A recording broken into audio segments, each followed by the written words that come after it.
Hi, good evening. I'm Shane Jones with the Lime Sports World. Hong Kong claimed a famous 2-wicket win over Bangladesh today in the ICC World T20 tournament. But it wasn't enough to deny the host nation a place in the Super 10 stage.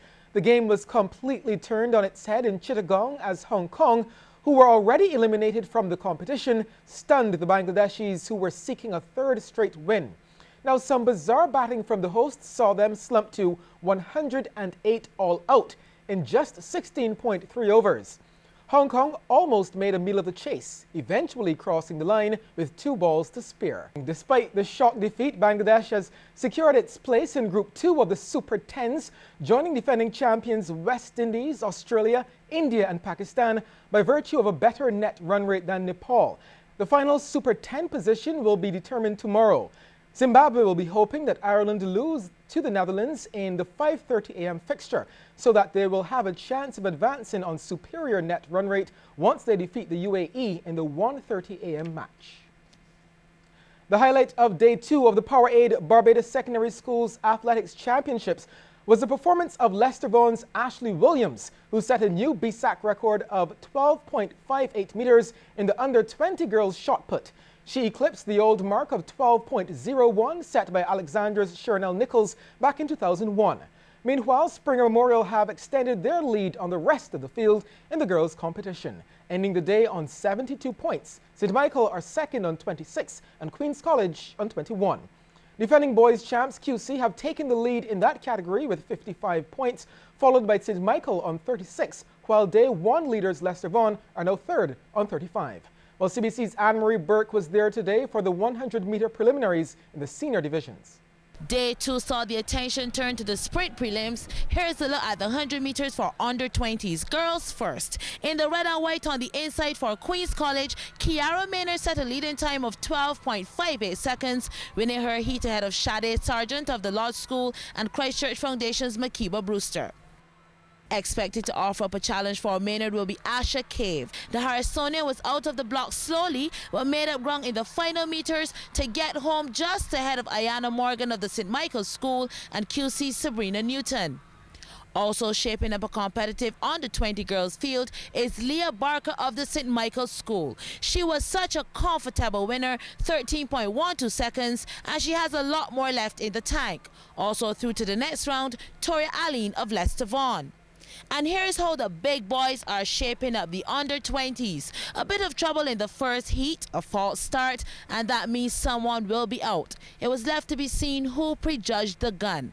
The start team in consultation, and it would be Davion Hawksworth. Christchurch Foundation's chances of a finalist were dashed. Second time around, a clean start and the race was over from the first 20 meters. Trey Adamson of Combomere set a blistering time of 11.19 seconds. Rashawn Hardin of the Lodge School was second and Rashawn Auguste of Alexandra in third. One of the names that will be on everyone's tongue is Mario Burke of Harrison College. Actually, this heat served up some keen competition. Burke threw first, 11.04 seconds. Kyle Farrell of Lodge in there, 11.09. And Rory Grant of QC in third. Actually, 5 of the 6 athletes in that heat qualified. Burke's biggest rival, St. Michael's School's Levi Cadogan, looks like a class act. He literally cruised his way to victory in 11 seconds flat. QC's Kimar Cumberbatch and HC's Gerard Spencer were also qualifiers. Anne-Marie Burke, CBC Sports. Is there really any home advantage for Barbados in this weekend's WICB 4-day match against arch rivals Trinidad and Tobago? Apparently very little. Head coach Otis Gibson is extremely disappointed with the pitch at Kensington Oval. Now, in his opinion, the surface seems geared towards the spinners alone, and that's right up TNT's alley.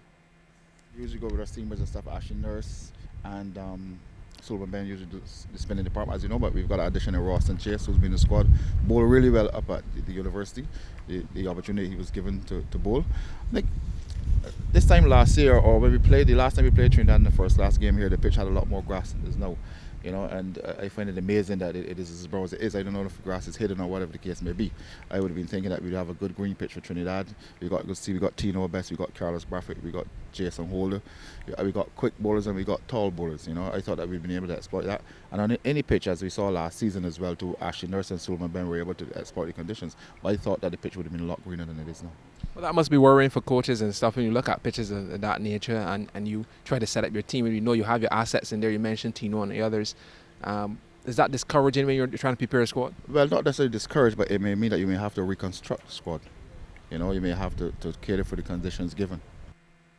Of course, that's Barbados head coach Henderson Springer. That's my bad. Barbados will go into tomorrow's fourth round match needing a victory to stay in contention for the defense of their title. They've made 2 changes to their 13-man squad. Miguel Cummins and Omar Phillips have been brought in, with Rashidi Boucher and Shea Hope left out from the team, which drew with the combined campuses and colleges in round 3 at the 3Ws Oval. The Bajans are 4th on the table on 27 points and will be hoping for an outright victory after round 3's draw and losing to the Windwards in round 1. Well, they did defeat Guyana in round 2. Meanwhile, Captain Craig Brathwaite wants the squad to build on their batting performance against the CCC. In that match, Kirk Edwards made 109 and Brathwaite himself got 91, laying a solid platform for the second wicket. Every game looking for a win, and I believe it'd be good to get a win here because that will put us good in terms of the table. Then going to Jamaica, you know, it will ease the pressure a little bit, but I mean, once we stick to the basics and the discipline, I believe we will come on top in this game. So far, the bowling, the batting did well last game, and guys really come together. Just gotta keep working and keep believing. 10 a.m. tomorrow with live coverage on radio 94.7 FM. Meanwhile, the Trinidadians believe they have worked out how to take down Barbados. You would remember Barbados defeated them in last year's final. We actually put a plan in place. You know, it's how the guys are going to execute it. You know, we just came off of 2 fantastic wins against the Leewards and the Windwards, you know, in Trinidad. Traveling to Barbados, we know what to expect. You know, they're going to be aggressive at us, so therefore it's up to our batters now to actually see how they could combat that. And I expect it's going to be a very, very interesting game. Although from the last game, you know, we have 450-something runs scored. The guy who scored the 100 there, you know, is not here with us because of injury. So therefore, you know, that's a minus. But the guys that are coming in, you know, will actually be put their hands up and say, right, you know, I want to do the job that, you know, this guy was doing first, so I expect that. Shane Shillingford will play in the regional 4-day tournament this weekend after undergoing remedial work on his bowling action.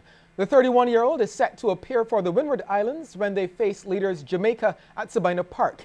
He had been reported for suspect action after the second test last November in India. The off-spinner underwent remedial work in Barbados under the guidance of former Barbados and West Indies fast bowler Vaspert Drakes, with input from West Indies head coach Otis Gibson. He was also subject to a biomechanical bowling analysis conducted by a research team at the University of Western Australia on March 4th in Perth. Shillingford requires 11 more wickets to become only the second bowler to take 300 in the history of the modern WICB 4-day tournament, which dates back to 1966. And the other regional game is this weekend. The other regional game this weekend is the CCC at home to Guyana under the lights.